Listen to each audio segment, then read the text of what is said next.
శ్రీమాత్రే నమః. అందరికీ నమస్కారం. ఈరోజు మనం ఈ వీడియోలో పంచబ్రహ్మ అయినటువంటి ఆ పరమేశ్వరుడి యొక్క 5 ముఖాలు మరియు వాటి పేర్లు, వాటి యొక్క మంత్రములను ఈరోజు తెలుసుకుందాం. వీడియో నచ్చితే లైక్ చేసి మీ యొక్క అభిప్రాయాన్ని కామెంట్ ద్వారా తెలియజేయండి. ఓం సద్యోజాతముఖాయ నమః.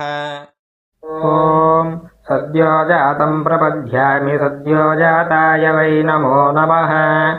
భవే భవేనాతి భవే భవస్వ మాం భవోద్భవాయ నమః. ఓం వామదేవముఖాయ నమః. ఓం వామదేవాయ నమో జ్యేష్ఠాయ నమః శ్రేష్ఠాయ నమో రుద్రాయ నమః కాలాయ నమః కలవికరణాయ నమో బలవికరణాయ నమో బలాయ నమో ప్రమథనాయ నమః సర్వభూతదమనాయ నమో మనోన్మనాయ నమః. ఓం అఘోరముఖాయ నమః.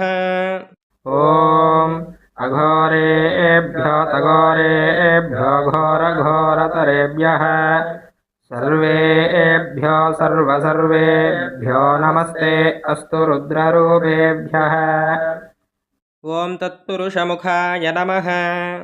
ఓం తత్పురుషాయ విద్మహే మహాదేవాయ ధీమహి తన్నో రుద్రః ప్రచోదయాత్.